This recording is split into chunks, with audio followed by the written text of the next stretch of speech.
The Lord said to Moses, "Chisel out 2 stone tablets like the first ones, and I will write on them the words that were on the first tablets, which you broke. Be ready in the morning, and then come up on Mount Sinai. Present yourself to me there on top of the mountain. No one is to come with you or be seen anywhere on the mountain, not even the flocks and herds may graze in front of the mountain." So Moses chiseled out 2 stone tablets like the first ones and went up Mount Sinai early in the morning, as the Lord had commanded him, and he carried the 2 stone tablets in his hands.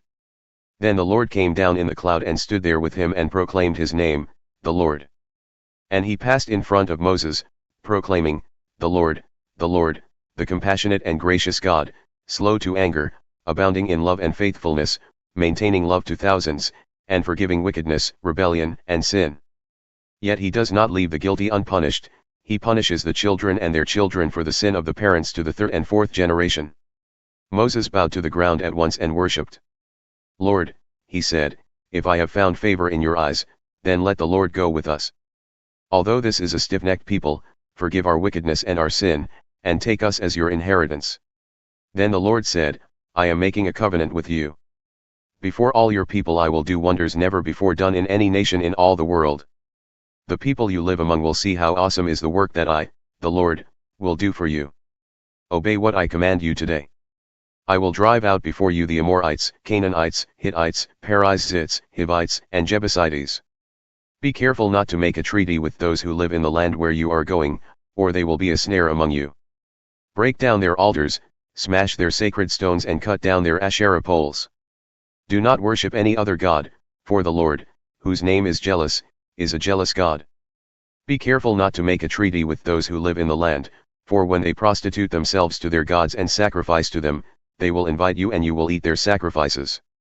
And when you choose some of their daughters as wives for your sons and those daughters prostitute themselves to their gods, they will lead your sons to do the same. Do not make any idols. Celebrate the Festival of Unleavened Bread. For 7 days eat bread made without yeast, as I commanded you. Do this at the appointed time in the month of Aviv, for in that month you came out of Egypt. The first offspring of every womb belongs to me, including all the firstborn males of your livestock, whether from herd or flock. Redeem the firstborn donkey with a lamb, but if you do not redeem it, break its neck. Redeem all your firstborn sons. No one is to appear before me empty-handed. 6 days you shall labor, but on the 7th day you shall rest, even during the plowing season and harvest you must rest. Celebrate the Festival of Weeks with the firstfruits of the wheat harvest, and the Festival of Ingathering at the turn of the year. 3 times a year all your men are to appear before the sovereign Lord, the God of Israel. I will drive out nations before you and enlarge your territory, and no one will covet your land when you go up 3 times each year to appear before the Lord your God. Do not offer the blood of a sacrifice to me along with anything containing yeast, and do not let any of the sacrifice from the Passover Festival remain until morning. Bring the best of the firstfruits of your soil to the house of the Lord your God. Do not cook a young goat in its mother's milk. Then the Lord said to Moses, Write down these words, for in accordance with these words I have made a covenant with you and with Israel. Moses was there with the Lord 40 days and 40 nights without eating bread or drinking water. And he wrote on the tablets the words of the covenant, the 10 commandments.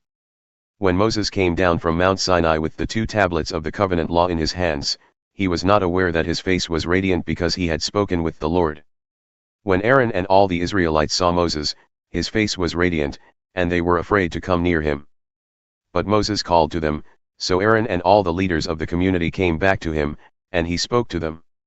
Afterward all the Israelites came near him, and he gave them all the commands the Lord had given him on Mount Sinai. When Moses finished speaking to them, he put a veil over his face. But whenever he entered the Lord's presence to speak with him, he removed the veil until he came out. And when he came out and told the Israelites what he had been commanded, they saw that his face was radiant. Then Moses would put the veil back over his face until he went in to speak with the Lord.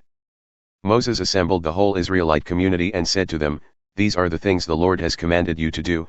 For 6 days, work is to be done, but the 7th day shall be your holy day, a day of Sabbath rest to the Lord. Whoever does any work on it is to be put to death.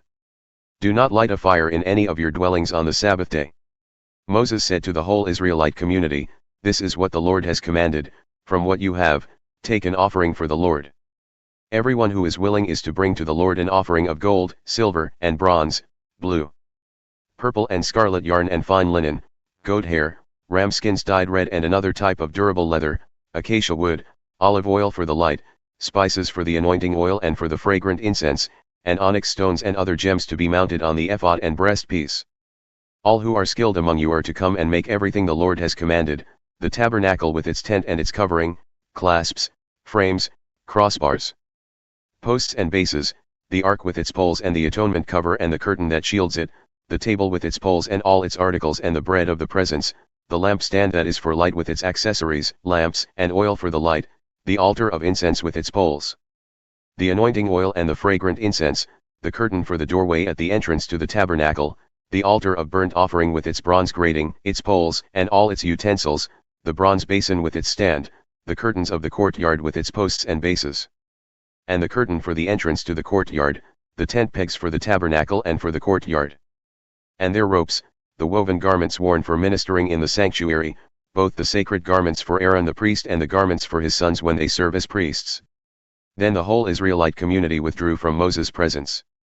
And everyone who was willing and whose heart moved them came and brought an offering to the Lord for the work on the tent of meeting, for all its service, and for the sacred garments.